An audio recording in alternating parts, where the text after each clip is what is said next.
Hi, this is Lorraine Jomi from Work and Life Directions. I'm a psychologist and I specialize in career and work issues. I'd like to talk to you today about the career exploration process and give you a few tips on how to figure out what career paths might fit well with you. At some point in time, most of us need to figure out what we're going to do for work. That is, what we're going to do that people will pay us for.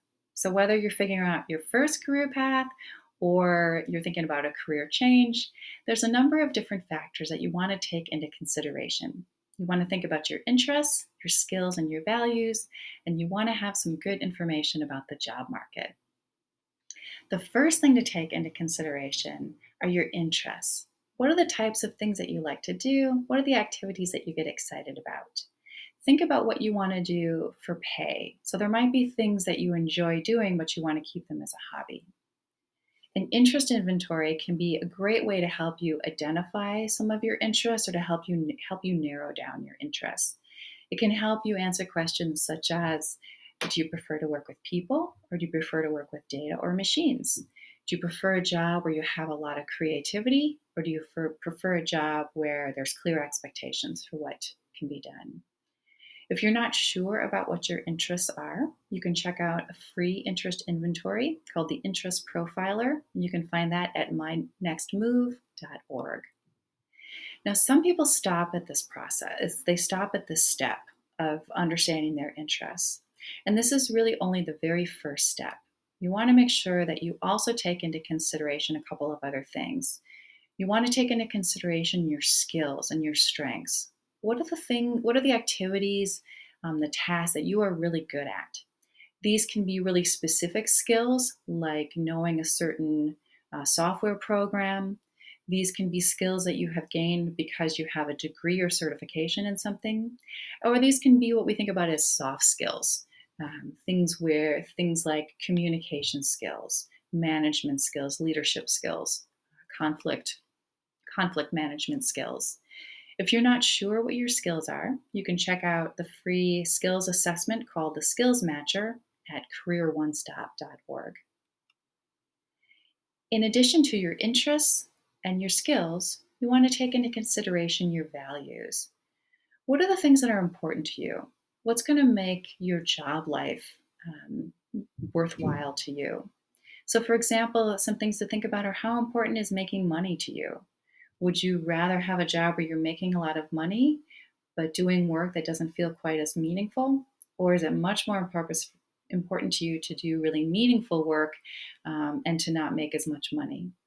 How important is balancing home and work responsibilities to you? How many hours do you want to work? How much control do you want over your work schedule? Do you have a high need to get recognized, to feel like people really see that you're doing a good job at work? Or are other values important to you? It's important to remember that your work values are going to change at different points in your career path. And so to think about, what are the values that are important to you at this point in time? If you have no idea about your values, you can check out the free work values matcher at careeronestop.org. Now we want to bring together this picture of you. We have your interests, your skills, and your values, and we bring it together, and it forms what we psychologists think about as your career identity. But you don't want to stop here, because companies aren't hiring people who have a certain career identity. Companies are hiring people who have a certain set of skills, who can meet the requirements of the jobs that they need done. And so the next step in this process is to really understand the job market. The more information you can find out about what occupations are growing and declining and what jobs companies are hiring for, the better. So you want to think about what occupations are growing, what occupations are declining. Right now, we're seeing a lot of changes in jobs because of technology changes such as automation and artificial intelligence. We're losing some types of jobs. At the same time, we're really gaining a lot of jobs, especially a lot of technological jobs. So, gathering information about the job market can be very helpful to help you make decisions about, does it make sense to go back to school in this area? Does it make sense to invest in picking up a certification or gaining the skills in this particular area?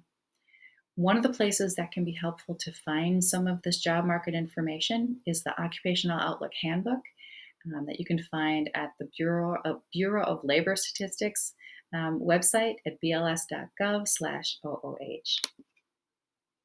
And I'll leave you with this final tip. In this career exploration process, remember that there is not one perfect career path out there for you. That's a complete myth.